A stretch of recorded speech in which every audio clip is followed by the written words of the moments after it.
नमस्कार किसान साथियों, एसआरजे किसान यूट्यूब चैनल पे आप सभी का स्वागत है। किसान भाइयों, आज की वीडियो में हम जानने वाले हैं धान की फसल में ब्लास्ट रोग का नियंत्रण कैसे करें। ब्लास्ट रोग अगर हमारी धान की फसल में लग जाता है तो अगर ज़्यादा मात्रा में प्रकोप होता है तो 70 से 80% हमारी जो फसल है ख़राब हो जाती है, जिससे किसान भाइयों को काफ़ी नुकसान उठाना पड़ जाता है। तो इसी के बारे में आज हम जानने वाले हैं, इसके लक्षण क्या होते हैं, इसका हम फैलाव कैसे रोक सकते हैं, इसका हमें लक्षण दिखाई देने पे क्या उपचार करना चाहिए, कौन सी दवा का इस्तेमाल करना चाहिए, बचाव के लिए क्या करना चाहिए। तो सबसे पहले हम जानते हैं इसके लक्षण के बारे में, उसके बाद में जानेंगे इसका फैलाव हम कैसे रोक सकते हैं। किसान भाइयों, जो ब्लास्ट रोग है ये एक फफूंद जनित रोग है। इस रोग में पत्तियों पर भूरे रंग के आपको धब्बे नज़र आ जाएंगे, जिनका किनारा भूरा होता है। मध्य भाग धूसर या फिर राखनुमा आपको घाव की तरह नज़र आएगा। ये धब्बे बाद में आपस में मिलकर बड़े हो जाते हैं और बाद में पूरी पत्ती सूख जाती है, जिससे पौधा खराब हो जाता है। पौधे की बालियों और गांठों के चारों ओर भी ये जो धब्बे हैं वो बने हुए आपको नज़र आ जाएंगे, जिससे या तो बालियां गिर जाती हैं या फिर दाने रहित हो जाती हैं। अब हम जानते हैं इसका फैलाव हम कैसे रोक सकते हैं। इसका फैलाव रोकने के लिए सबसे पहला आपको तरीका क्या अपनाना है, जो पुरानी फसलों के अवशेष होते हैं उनको आपको अपने खेत के आसपास नहीं रखना है, क्योंकि इससे भी ये बीमारी फैल जाती है। मान लीजिए अगर इस साल आपके खेत में बीमारी लग गई है और बाद में लगी, आपने उसका नियंत्रण सही रूप से नहीं किया, थोड़ी सी मात्रा में लग गई, तो ऐसा नहीं कि हाँ एक साल मतलब अगले साल वो नहीं फैल पाएगा। सालों साल तक ये जो फफूंद जनित रोग है वो उसी में पनपता रहता है। बाद में जब फिर आप धान की खेती करते हैं तो वो वहाँ से हवा के द्वारा फैल जाता है। तो पुरानी फसलों के अवशेष आपको अपने खेत के आसपास नहीं रखने हैं, उसको नष्ट कर देना है। जो आपके खेत की मेढ़ें होती हैं, मेढ़ों के ऊपर भी खरपतवार को आपको नहीं रखना चाहिए, क्योंकि ये बीमारी उसमें भी पनपती रहती है। जब आप कोई फसल लगाते हैं तो वहाँ से वो फैल जाती है। तो खरपतवार से भी आपको नियंत्रण करना होगा। मेढ़ों के ऊपर आपने देखा होगा अक्सर बहुत ज़्यादा मात्रा में खरपतवार जमे रहते हैं हमेशा, तो उसको आपको नष्ट करना पड़ेगा। इसके अलावा ज़्यादा मात्रा में यूरिया खाद का इस्तेमाल नहीं करना है, इससे यह बीमारी फैलने में हेल्प मिलती है। खेत में आपको नमी बना के रखना होगा। अगर नमी नहीं रहती है तो भी ये बीमारी काफ़ी तेज़ी से फैलती है। ये जो फफूंद है आपके खेत में सालों साल तक बना रहता है, हवा के द्वारा ये फैलता रहता है। लगभग ज़्यादा मात्रा में अगर इसका प्रकोप हो जाता है तो 70 से 80% हमारी जो फसल है वो ख़राब हो जाती है।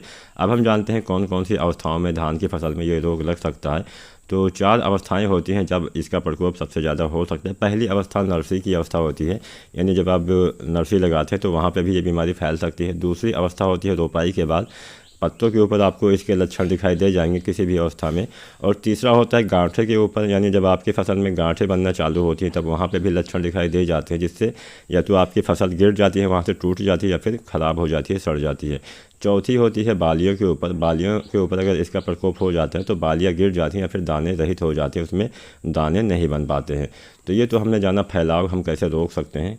अब हम जानते हैं बचाव का तरीका क्या है। सबसे पहले बचाव के तरीके के बारे में जानेंगे, उसके बाद में जानेंगे इसका नियंत्रण कैसे करना है। तो बचाव अगर आप कर लेते हैं तो इस बीमारी का प्रकोप ही नहीं होगा।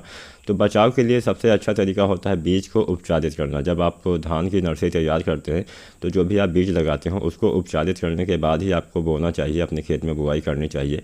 तो बीज को उपचारित करने के लिए सबसे अच्छा तरीका है कार्बेंडाजिम, जो आती है 50% WP में। इसकी 2 ग्राम मात्रा प्रति किलोग्राम बीज की दर से आपको उपचारित करना होता है। अब हम जानते हैं अगर हमारी फसल में किसी भी अवस्था में लक्षण दिखाई देते हैं तब हमें कौन सी दवा का इस्तेमाल करना चाहिए, कितनी मात्रा में इस्तेमाल करना चाहिए। तो लक्षण दिखाई देने पे आपको आइसोप्रोथियोनिल जो आती है 40% EC में, इसकी आपको 300 ml मात्रा लेनी है। प्रति एकड़ के हिसाब से इसका इस्तेमाल आपको करना चाहिए। लगभग 200 लीटर पानी में घोल के आपको इसका छिड़काव पूरी फसल पे कर देना है। और शुरुआती अवस्था में अगर आप कर देते हैं तो काफ़ी बेहतर रहेगा। किसान भाइयों, अगर आपको ये नहीं मिल पाती है तो एक दूसरी दवा है, उसका भी किसान भाई यूज कर सकते हैं। उसका नाम है पिकोक्सिस्ट्रोबिन, जो 22.52% में आती है SC में। इसकी 240 ml मात्रा आपको प्रति एकड़ के हिसाब से यूज करना चाहिए। 200 लीटर पानी में घोल के आपको इसका भी छिड़काव करना है। इन दोनों में से किसी एक का ही छिड़काव आपको करना चाहिए। तो सबसे पहले तो अभी भी अगर आपने धान की बुआई नहीं की है, यानी नर्सरी के जो पौधे आप तैयार करते हैं वहाँ पे बुआई नहीं की है, तो सबसे पहले बीज को उपचारित कर लीजिएगा, क्योंकि ये बीज जनित बीमारी है, ये फंगस जनित बीमारी है।